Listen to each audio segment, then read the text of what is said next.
region surrounding the Indus Valley River, a civilization emerged. The Indus Valley, otherwise known as the Harappa civilization. Archaeologists have discovered over 1,500 sites, the largest cities being Mohenjo-Daro and Harappa. These cities had urban planning, elaborate baked brick buildings, and sanitation systems. They conducted trade with the Sumerian civilizations of Mesopotamia and had a writing system that remains undeciphered. Archaeologists have uncovered that this great civilization housed urban planning and commercial enterprise, but it slowly fell into decline and ultimately disappeared.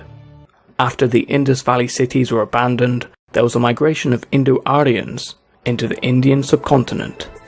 These migrants were known to introduce the ancient religious texts, known as the Vedas, which were to define religious truth for Hindus.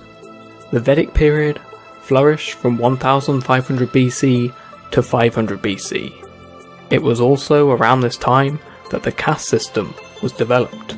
The caste system, which was a class system determined by birth, created a hierarchy of Brahmins or priests, Kshatriyas or warriors and kings. Next came the Vaisyas, or skilled workers and merchants, and then finally the Sudras, or labourers, farmers and unskilled workers. Towards the end of this period, the Aryans spread from the Punjab region to the Ganges River, where several kingdoms formed. The Nanda Empire subjugated the surrounding kingdoms, but would soon be overthrown by Chandragupta. After his conquests, Chandragupta encountered Seleucus, a general of Alexander the Great, who had established an empire for himself. A peace treaty was signed, with intermarriage between the royal families and a gift of 500 elephants. Chandragupta's grandson, Ashoka, expanded the Mauryan Empire and waged a great war against the state of Kalinga, killing 100,000 soldiers on both sides. Following his conquest, Ashoka became a devout follower of the Buddha's teachings. For the rest of his 36-year reign, Ashoka took a vow of non-violence and spread Buddhism throughout his realm. However, 50 years after his death, the subcontinent fractured into multiple kingdoms once more. Meanwhile, the south of India was controlled by the Tamil kings, who reigned over 3 states. Disagreements were rife, and war was frequently waged against each other, but they excelled in trade.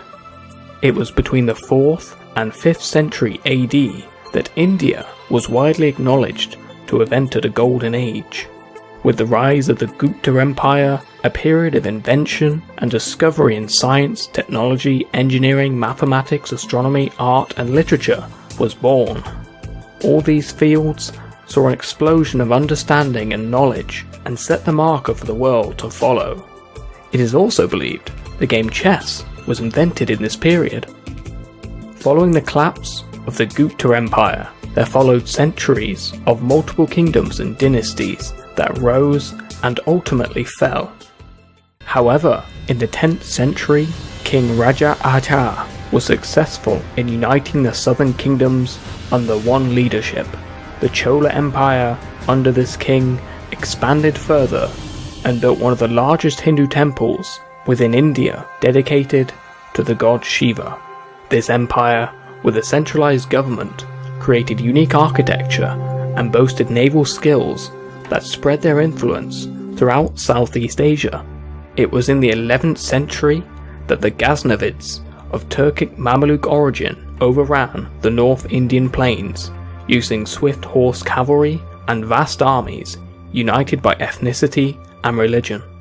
Eventually, the Muslim army broke up and led to the establishment of the Islamic Delhi Sultanate. It was the beginning of an Indo-Muslim fusion of cultures.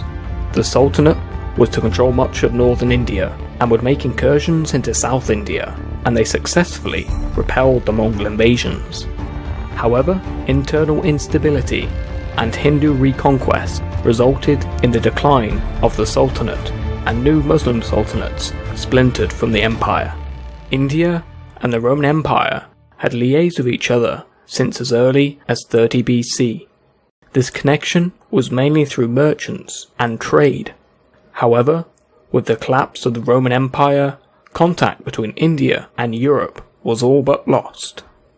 During the 15th century, Portugal, dedicated to shipbuilding and exploration, sent explorers to sail down the coast of Africa. Vasco da Gama subsequently discovered a new sea route to India. He met with the Zumarin of Calicut, who granted permission to trade. Following successful trade expeditions, the Portuguese soon set up trading posts in Goa, Calicut, Colombo, Cochin, Bombay, and many more, largely through conquest and diplomacy. As trading posts and forts expanded, disagreements were rife between the Portuguese and their Muslim rivals. The Mughals, who were an Islamic empire, had successfully campaigned to dominate India. Muhammad Babur was the founder of the Mughal Empire and was himself a descendant of Emperor Timur and Genghis Khan. His grandson, Akbar the Great, endeavoured to establish a good relation with all religious groups throughout his empire and withdrew the jizya tax for non-Muslims. Under Akbar's rule, the empire tripled in size and wealth. Libraries and schools were built across the empire for both Muslims and Hindus.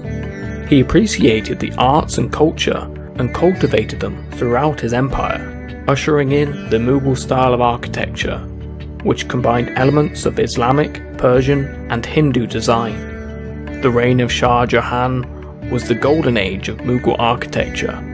Perhaps the most profound and lasting monument was the Taj Mahal, which still attracts millions of tourists every year. In the early 18th century, the Mughal Empire sank into chaos and violent feuds, weakened by tension between the Hindu population and the Muslim ruling class, as well as invasions by the Afghans and other Indian rulers. The Maratha Empire capitalized on the struggling Mughals and expanded further and became the dominant power in the region. Meanwhile, the Portuguese, Dutch, Danish, French, and English had gradually established several forts and trading posts along the Indian coastline. The English East India Company was founded in 1600 but gathered greater power within India because of a private army and an imposing navy, who gradually overwhelmed their European competitors. In 1757, the East India Company, under the leadership of Robert Clive, won victory against the Nawab of Bengal, which consolidated the company's power. Robert Clive amassed a personal fortune, but his actions and atrocities led to the deaths of millions of people, as he enforced the cultivation of non-food crops, which resulted in extreme famine. In 1760, the company had asserted control over a vast quantity of the subcontinent through direct control or tributaries. They continued to expand over the following decades. They encountered resistance from the Sikhs, who had established an empire in the Punjab region. After the death of their Sikh leader, the empire was weakened by internal division, which enabled the British to conquer them following the Anglo-Sikh Wars. The East India Company managed to rule India due to large naval vessels, the introduction of steam trains, and the use of more advanced weapons. The British population was nowhere near the same size as India, so the British employed Indian infantry called sepoys, who were under the command of British officers. The sepoys were not treated well, receiving low pay, and were enforced to fight abroad. This fueled frustrations, but there were further upsets when the British banned child marriage and outlawed slavery, which were part of an Indian culture at the time. A rebellion began when the sepoys were issued with ammunition coated in pig and beef fat, which they refused to use and deeply offended them, and they, amongst others, mutinied. The rebellion and mutiny failed, largely because there was little shared identity between Indians, and in 1857 the British Crown took direct rule of India, with Queen Victoria being declared Empress of India in 1876. During World War I, over 1 million Indians saw combat on the Western Front, the Mesopotamian Campaign, East Africa, Egypt, and Gallipoli, claiming the lives of 75,000 people. Shortly after the end of World War I, Gandhi, amongst other leaders, led Indians to challenge the British for independence, and during World War II, he called for the British to quit India. However, during World War II, as part of the Allied nations, over 2.5 million Indians volunteered to fight. In 1947, Britain granted independence. British India was partitioned into a Hindu-majority India and a Muslim-majority Pakistan. This period also saw one of the largest mass migrations ever recorded in modern history, with a total of around 15 million Hindus, Sikhs and Muslims moving between the newly created nations of India and Pakistan. In 1971, East Pakistan was formed into the country of Bangladesh, and to this day, tensions between Pakistan and India remain tense. Today, India is the world's largest democracy, with a rapidly growing economy. Science and technology achievements are both ancient and modern.